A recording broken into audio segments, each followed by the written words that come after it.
Brittain and from the county mayor's office. Yes, sir, Mayor Brittain. I was returning your call. Yes, I had filed a complaint with your office about the district attorney's office and the sheriff's department. Yes, I'm looking at it right now. Yes, sir. Okay, are you aware that they violated my rights under the Tennessee state constitution? Well, all I know is what's in your complaint. Okay. Yes, on 4/29/2020, I was assaulted. I've got it on video, me being assaulted. I've got witnesses.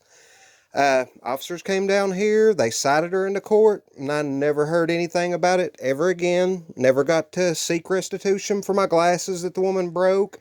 It wasn't even put down in the report. The only thing that was put down in the report was that I had a cut under my eye. Okay. So, all right, Jeremy, what do you want from me?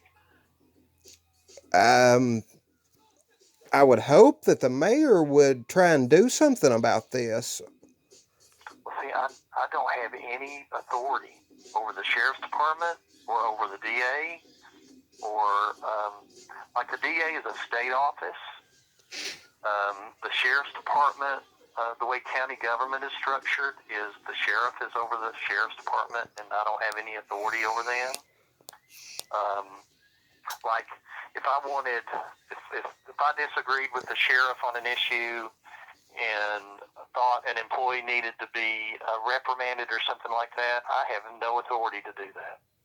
Yeah, well, the Attorney General's office is the ones that told me that my complaint needed to be filed with the mayor's office. So who do these different agencies answer to whenever they violate people's rights? Well, I mean, we have our ethics. We have an ethics policy, and our ethics. Any ethics complaint, which I don't think this is really an ethics complaint, but it's more of a performance type complaint. But anyway, an ethics complaint would be filed with our ethics officer, which is our county attorney. As far as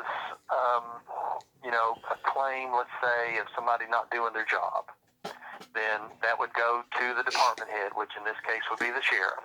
So they investigate their own officers, and if they say they did nothing wrong, then that's it. When clearly, I mean, and it's not just the sheriff's department. I've been denied information and hung up on by the district attorney's office, Bob Ellis. I mean, the court clerk is refusing to give me transcripts from court from when the woman went to court. I mean, it's multiple agencies. Right.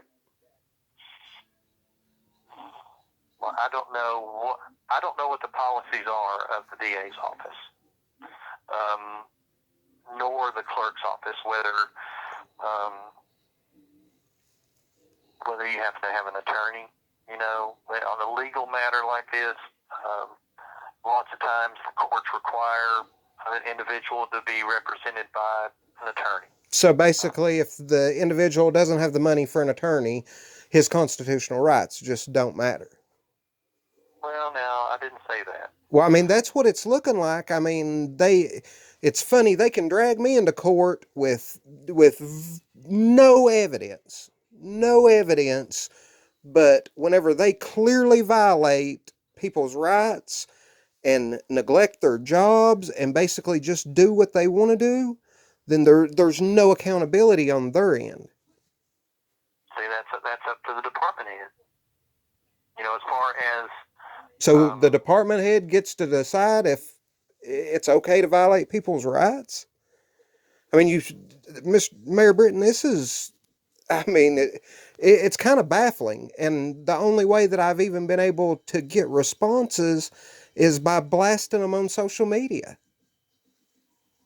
The sheriff's department, right after I put a review up on their Facebook page, turned the reviews off to where you can't even see them. The sheriff wouldn't call me back. I left multiple messages for him to call me back, refused to call me back.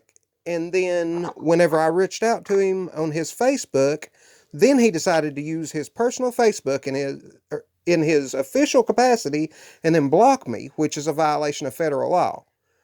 And the last thing I want to do is cause my hometown to have a black eye.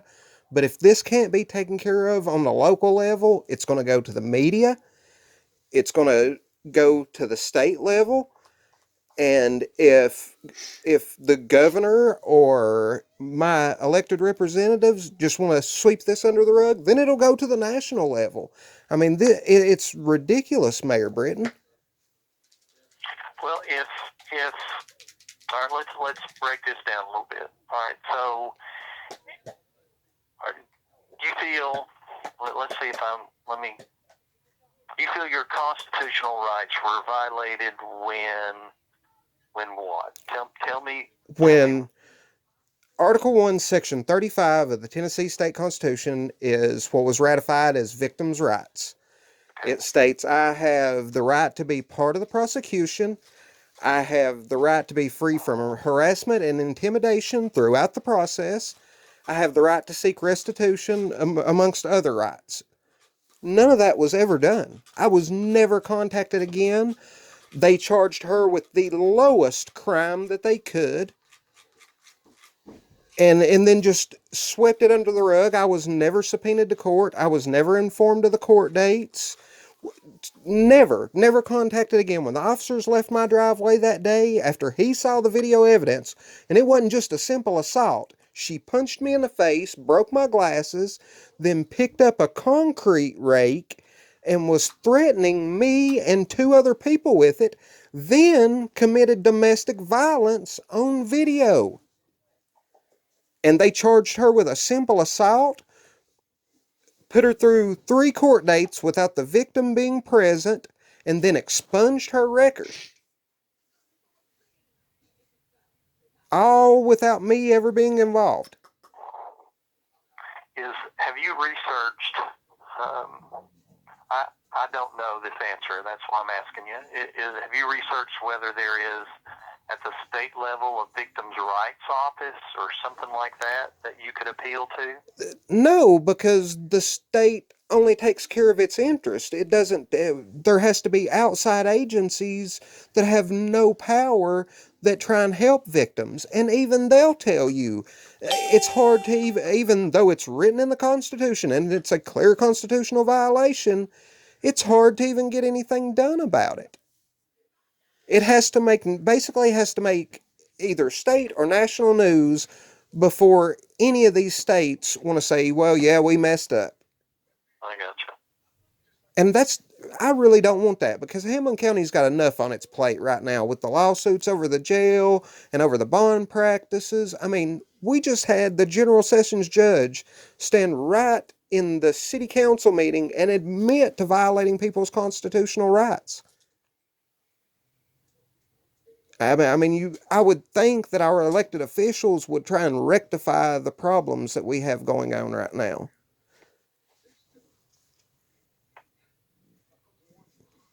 But it seems like everybody I talk to just throws their hands up and they're like, well, nothing I can do about it.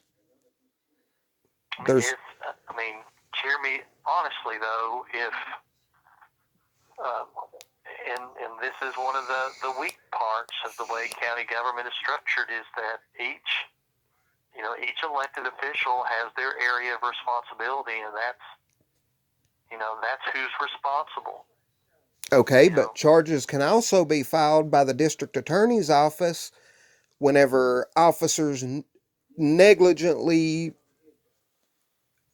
perform their duties, and that never happens. The state is unwilling to do that. And you as a mayor could go to the district attorney's office and say, hey, this citizen's rights were violated, and I think you guys need to look into this. You guys need to help him, instead of saying, oh, well, no, you need an attorney. The state should be helping me. And if the district attorney's office needs to be disqualified, then a special prosecutor can be brought in. But none of that ever happens, Mayor Brittain. Right. And I mean, I've seen the videos that are being put out around here, and some of the responses that people are getting, and the disdain by our elected officials to citizens who question what's going on, it's becoming unacceptable, Mayor Brittain.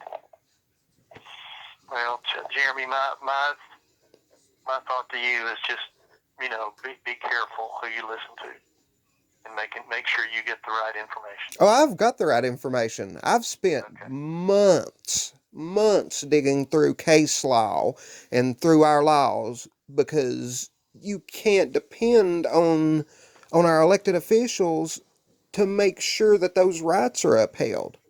I mean, we've got a jail up here that you can't ever get any straight answer on the policy, but you can't even bring cameras. The press can't even go in and do any reports on the sheriff's office or on the court clerks. I understand keeping cameras out of the courtroom and preserving the integrity of the courtroom, that's one thing. But whenever I can't walk into the sheriff's department and document a meeting or an attempt to get a meeting between me and the sheriff, or me talking to the court clerk and her refusing to give me public records that would show that the state violated my rights, or I'm sorry, not the state, the county violated my rights. I mean, that's big issues.